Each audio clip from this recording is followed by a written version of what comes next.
Hi, I'm Aidan Brown, and we are at the Mark Tower in Johannesburg, Sandton, the wealthiest square mile in Africa. And we are joined today by what I consider to be a marketing guru. I'm not sure if he will agree with that. He's quite humble, Stephen Mitchell. And we are here today to speak about The Spell, which, as far as I'm concerned, is one of the most, if not the most exciting book out now on the South African market, or soon to be on the South African market. Book launch is coming up quite shortly.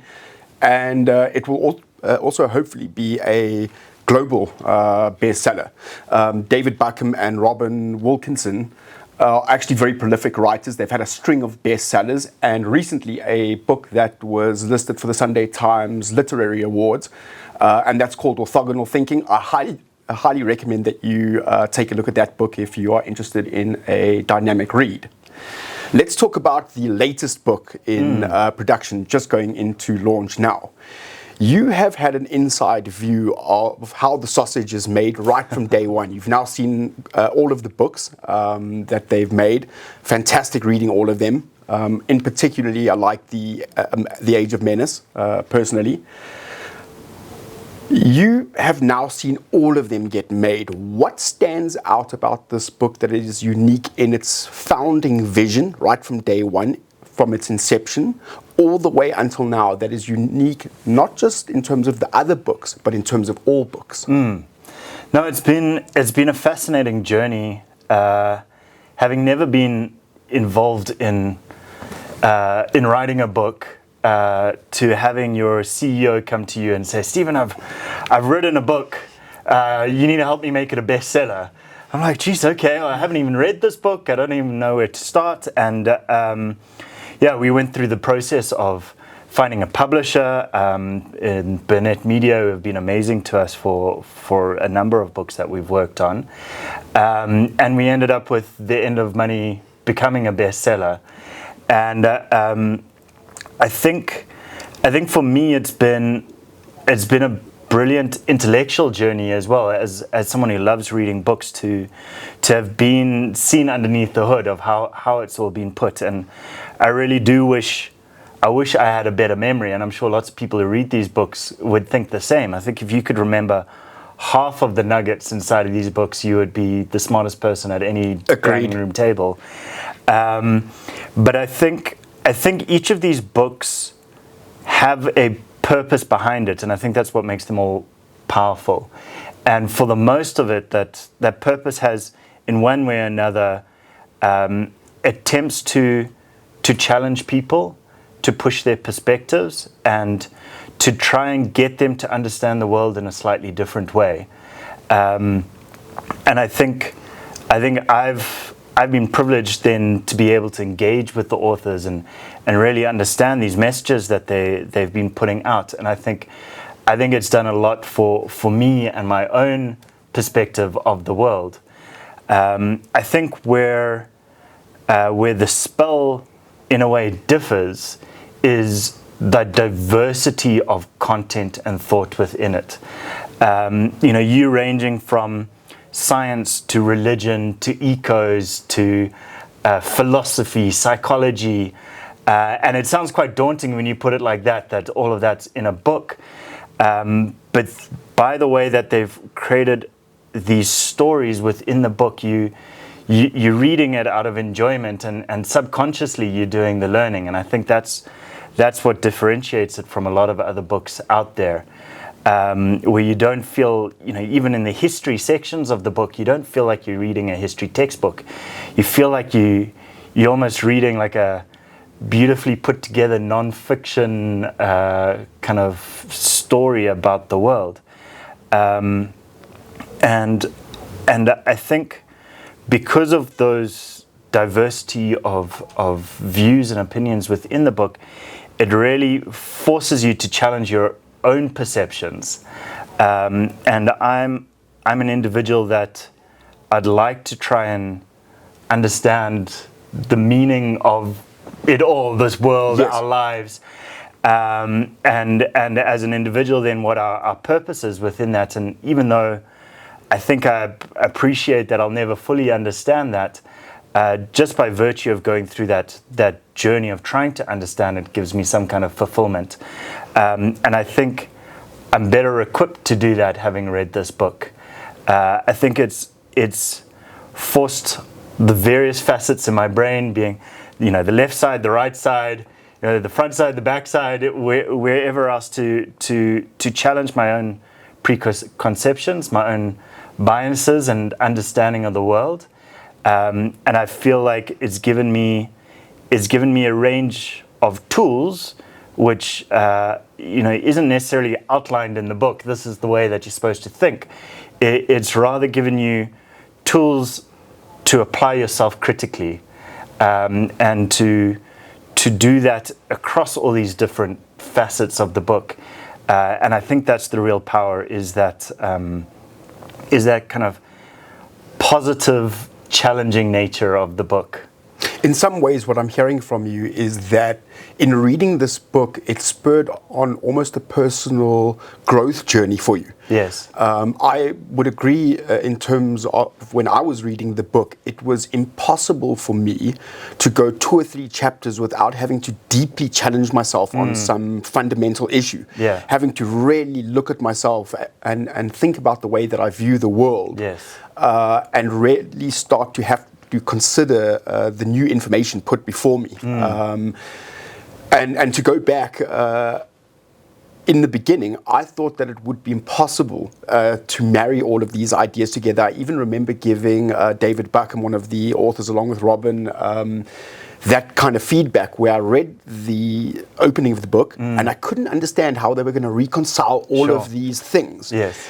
Were you shocked at just the way that the tapestry was so beautifully woven together into such a neat package? Yeah, no, I was. And interestingly, I think I gave David similar feedback when I was one of the readers. And I think the structure of the book, because it's not necessarily chronological. Yes. And I think in that kind of writing device helps to jog the brain from left to right and to think differently. So I think it's a splendid way to put together a book, but in doing so, it's kind of like, for a writer, they went about it the hard way. But sometimes you got to do it the hard way to do it the right way. And that's certainly what they've done. And in now the final draft of the book, you can certainly see how they've refined that golden thread that runs through the book. And you as a reader, you're now finding that comfort in like going along that journey, even though that it's challenging you, and there are all of these different kind of considerations and thoughts that it pushes on you. You're finding a golden thread in terms of understanding why you're reading these different chapters. Yeah, I agree with you fully. The book pulls itself together and gets to be an increasingly tight and cohesive package as you journey through the book. I would highly recommend it as a holiday read, simply because it's so data and fact driven, but it reads like an edutainment novel in a way. I almost couldn't put it down. You just want to cycle on to see what the next chapter has to... No, absolutely. And I don't know if you experienced the same, but when I finally got to that last word, you put the book down and you got to sit in silence for a good 5 minutes afterwards, and you kind of you're like, she's that, like, I enjoyed that so much. I feel like I've learned so many things. I got to sit and process all of this and like work out how to apply it to myself and my beliefs and the way that I see the world. And it's kind of like a bit of like a sugar drop in a way afterwards, and then your brain starts putting all these puzzle pieces together, and when you start having conversations about the book, you start realizing kind of the impact that it's had on you. Yeah, no, I absolutely agree with that. There's just no person that's going to read this book and not find some way to challenge their lives, challenge the way they think, challenge the people around them. This book is an absolute masterpiece in terms of just its sheer depth of information and the way that they bring it down to a single pinpoint with that golden thread. I think the authors have done an exceptionally good job. The book is a thrilling read. It covers many facets of human nature, of globalization, of history.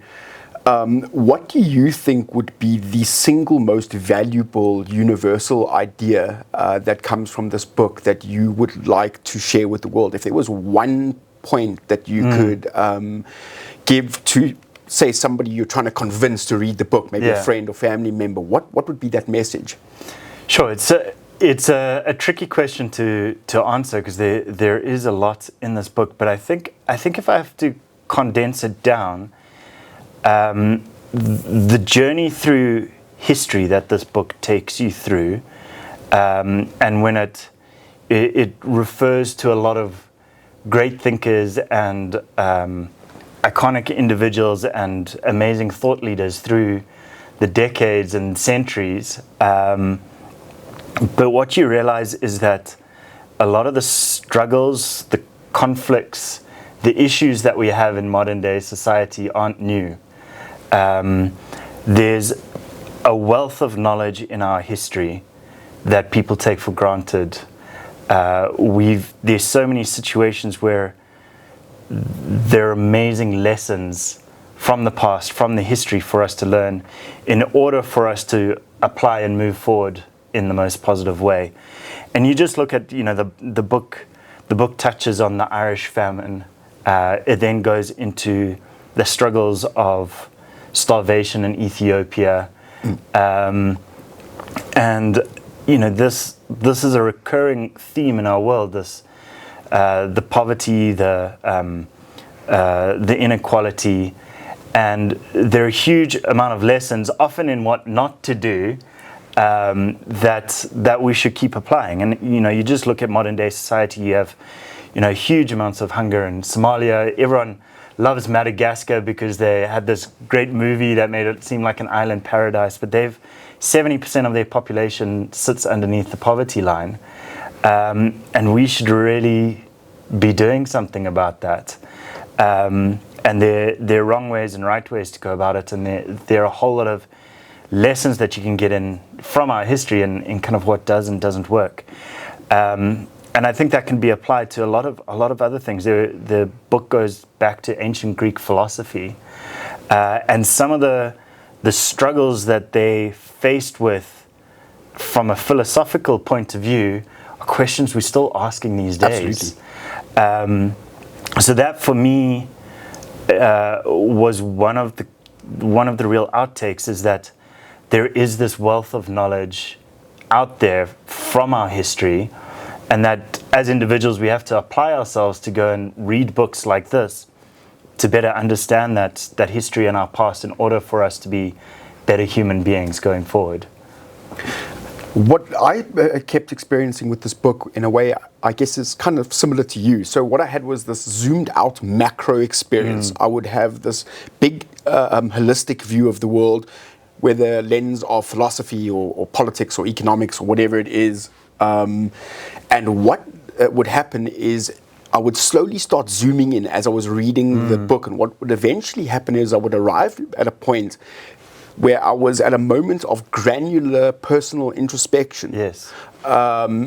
And in some ways, it changed how I live my day-to-day lives. There was one or two elements where I went right from the zoomed out, broad picture of the world, and it made me really think about how I live my day-to-day existence. And I was wondering if you experienced the same, and if you had, what about your day-to-day existence has changed as a result of reading this book?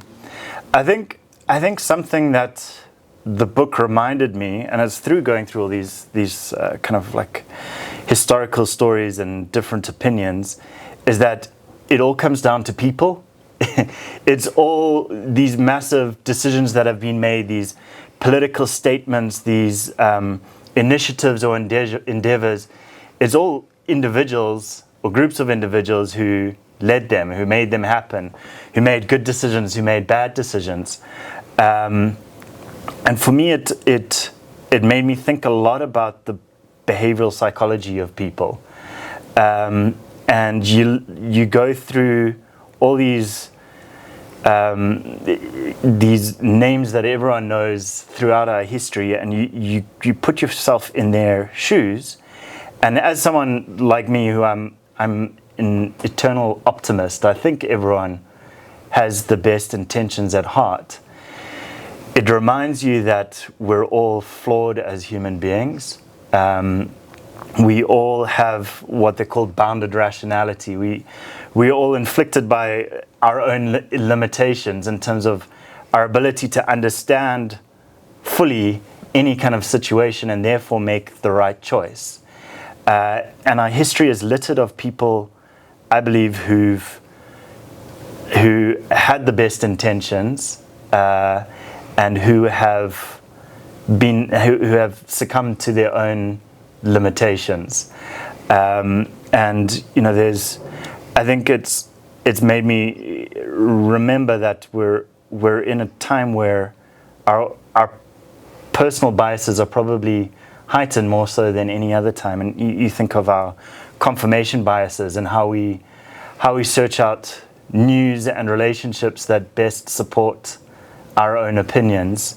You think about our own shortcomings in terms of how we see the world, and how we are all beholden to our own biases and subjective point of view.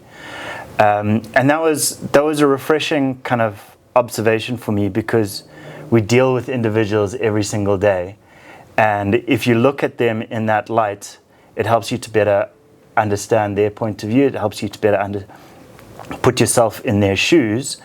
And then you need to turn it around and put that same light on yourself. I'm also a flawed individual.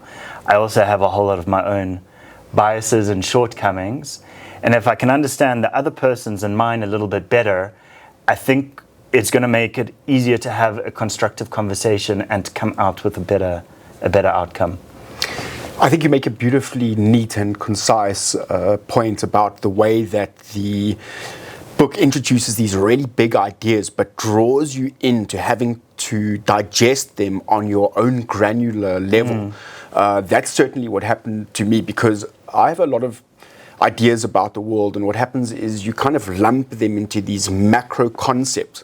And it's exactly like you say, the authors have really illustrated how at the end of the day there is a single person sometimes with a single decision-making process, a flawed person in a flawed process, making flawed decisions. But in that moment, they may or may not see it. They may or may not have good intentions, but the overwhelming drive to push the reader to really having to look at themselves and how they view the world and their own biases, like you say, I think is actually a spectacular victory on behalf of on part of the writers. They have achieved spectacularly in forcing the reader to take a journey. Rather than just kind of dumping out the information saying this is right, because it is. You have to do the thinking for yourself. No, absolutely. And I think it's interesting knowing the authors, because you got to understand that they've gone through this same process in order to write the book. They've had to look at themselves, give themselves a hard look in the mirror as well, and try and understand. They in the book they unpack all these variety of narratives that we have in the world, and often these opposing narratives and these different versions of the truth in our history. And it would be all too easy for them to just say, well, this is the way that we think it went down.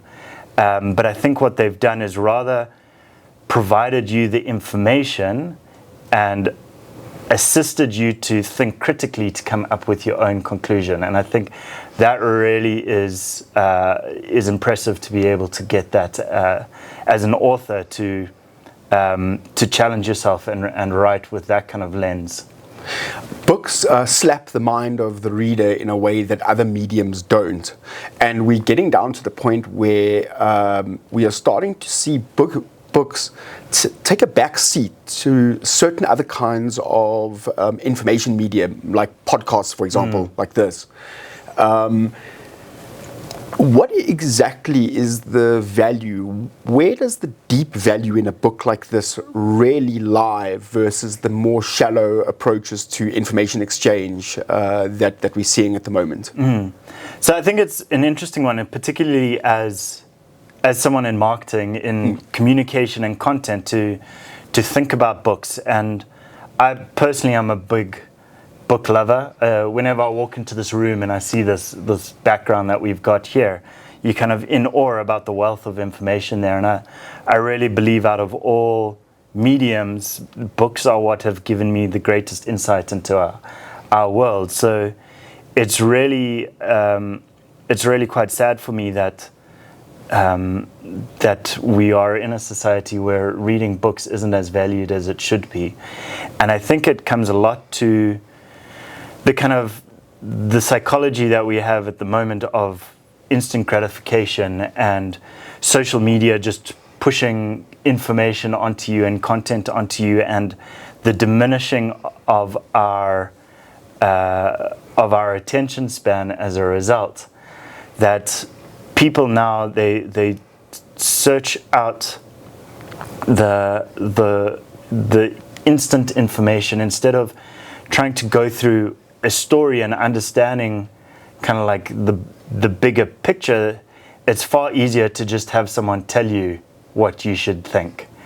And I think that books, because they're a longer form, really force you into having a deeper understanding of the content. But it is the world that we live in, and I think, as you know, for us, having been involved in this book, we're having to accommodate individuals who prefer different mediums, and that's why you and I are sitting here and we are having a podcast, and we're going to have snippets on social media, is because we need to take this book as our central hub of information, but how we disseminate it into the general public, we have to have some flexibility in terms of the medium that we use and the style that you use, or else the book can't have that multiplier effect that you'd really want. You can't extend the reach and the awareness of the content if it's just going to sit on a bookshelf in exclusive books. I couldn't agree more. This book really forces you to take on a huge spectrum of ideas. And what I experienced was that I had to take a 2,000-year and a 2,000-mile journey in order to complete this book and to come to some kind of personal conclusion on it. And with a lot of modern social media stuff, YouTube stuff and things like that, I feel kind of unmoved. I feel like I start in one spot and end in the same spot. You just don't have that growth. It's very difficult to explain, but there was a growth curve for me with this book, a personal growth curve. We're talking about information and the way that information is rapidly changing, and how we exchange information is rapidly changing. We've spoken about the deep value that books still hold, and as far as I'm concerned, will always hold.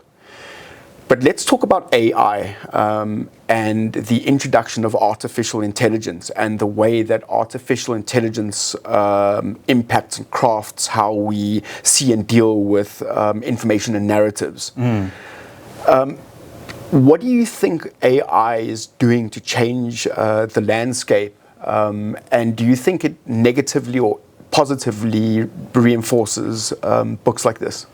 So I think it's a fascinating question, and you know, personally for me, I'm now making use of AI a lot in my day-to-day life. Probably 30 to 40 times a day, I'm making use of AI, and I'm finding it very useful in terms of productivity, research. We've even used it for some legal support and content creation, of course, from a marketing perspective. So it's a hugely valuable tool, but every time you have one of these innovations, it's going to shift the landscape. And I think we're still in the midst of that shift. So where it ends up is probably still anyone's guess. But I think in contemplating AI, having read this book, what I was considering is that, it's also becoming a form of content distribution, and as you have other mediums, and the book talks about all these opposing narratives in the world and the difficulty to find a single truth. But you have something like AI, which it seems amazing. It seems almost godlike in its ability to provide us information that you start thinking that it is truth. And I think that's going to be a very scary world when you give it too much benefit of the doubt. And I think a lot of it is going to come down to the way that people utilize it. And I think a lot of people probably don't know how to use it properly, and you're gonna reach this stage where we're all taking it for granted that what we're seeing is the right answer. But whose right answer? Whose version of the truth? Is it Elon Musk's? Is it Sam Altman? And I think that's quite scary, is that you have these big figures controlling it in the background. But as we go through it, I think we're going to become more au fait with the way that we utilize it. And as an example, I've been using it for giving me my news content. And for me, it works brilliantly because I can ask it to investigate a certain news story and provide sources from multiple different publications and synthesize and construct something that I can read quickly and understand from various points of views the story. And I think that's really powerful to have a tool that can do that. But the problem is most people aren't going to do that. They're probably going to utilize it to reinforce their existing opinions and thoughts. So AI is going to be a very interesting journey. Also, in terms of written word, I don't think you can ever have AI create a book like this. It creates an individual with creativity, and it's a different kind of intelligence that it takes to create this book that I think we're miles from ever replicating. So there's still a very, very important place in journalists, in writers, and long form content that AI just can't give us. I agree with you, and not only that, but Noam Chomsky goes into that to some extent, where he talks about AI, the limitations of AI being the limitations of us, because the way that AI generates its information, at the end of the day, it all comes from some human experience somewhere. Yes. And in that, I would agree that it would be absolutely impossible for AI to completely write a book like this. You can feel the personality of the authors coming through. And you really feel it in the book. You can feel it in the journey that I talk about. I think that's a very interesting point, and I think it does feed back into the overall structure of this particular book. You could go to any person in the world that can actually read, and you could ask them to read this book, no matter how diverse this person is, from where they are, what creed, what religion, what culture, what country they come from. And I don't believe there is a single person on the planet that could read this book and go through it without personally identifying and emotionally connecting to at least some elements of the overall narrative. Which I think is one of the truly remarkable parts about this book. You almost feel at certain points like you've been included by the writers, like you're in the room with them. What exactly do you think it is about this particular book that makes the reader feel so included, even if not on all the parts of the book? Why is it that I felt like I was in the room with the writers at certain moments where I don't normally get this with other books?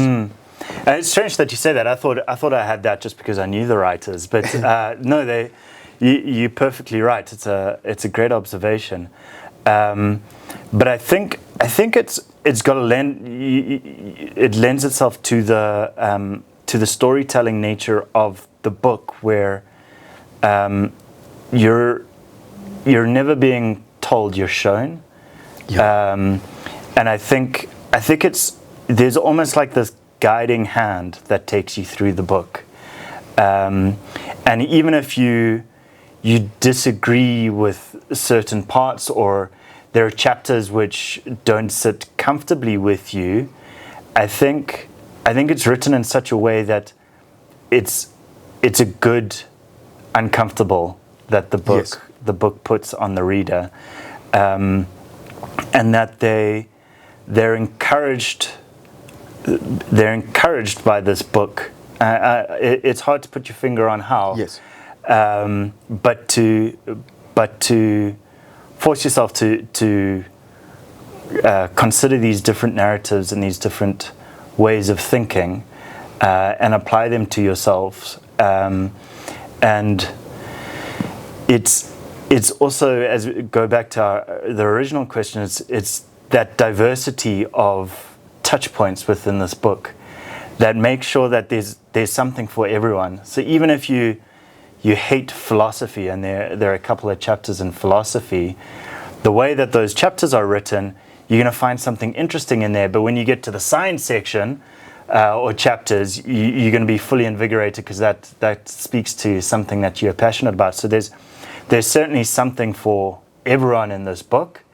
But I think it's, as we said, that golden thread, and that how it pulls everything together in a way at the end that you feel like you've been given a set of tools from this book, not a bunch of lessons. And I think that's the real power of it. Oh man, that's just such an amazing point. I love the way that you've summed that up. I would absolutely agree with you that the book, it's not dictative and paternalistic in its nature. It's friendly.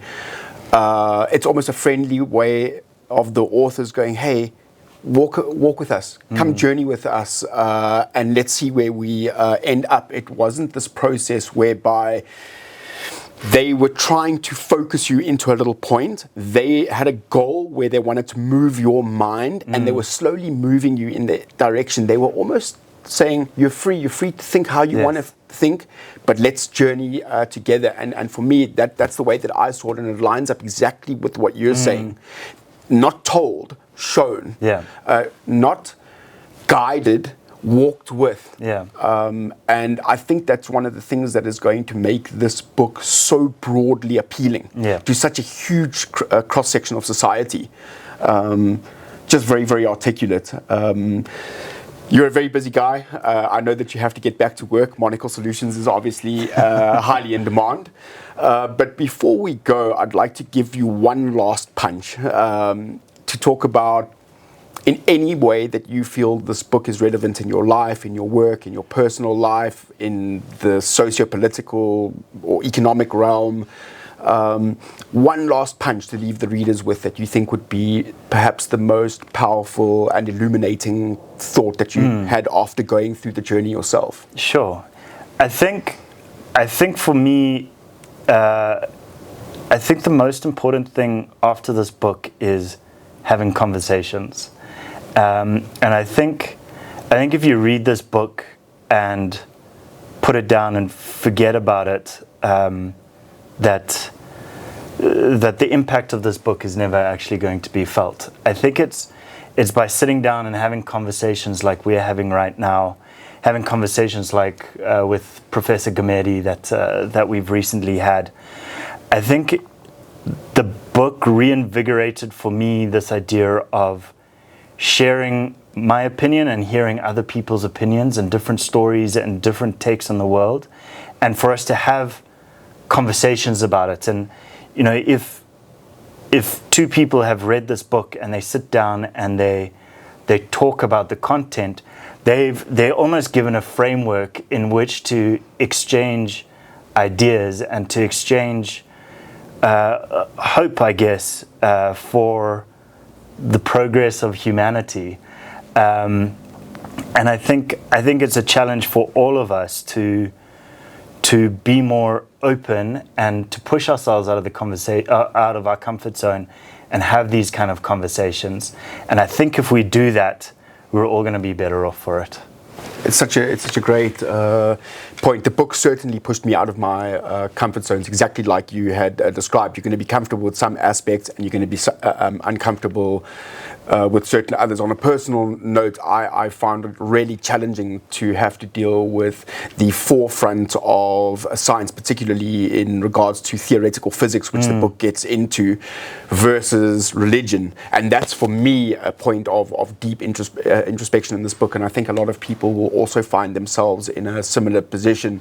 But it's truly fascinating to hear what you have to say. And I honestly think that 99% of readers are going to identify with what you have to say in this moment right now. Thank you very much for joining us. I really appreciate it. I highly recommend that you go out and read this book. This is truly something special for South Africa right here in this moment. I think that we have a group of some of the best writers and some of the best researchers, some of the best thinkers that have come together to put something truly special together. It's coming out just before the holiday season. Go out, get this book for your friends, your family, your loved ones. This will make an absolutely amazing Christmas dinner conversation. So yeah, thank you very much, Stephen Mitchell. That's it. I appreciate it a lot. Thank you very much. Appreciate it. See you soon.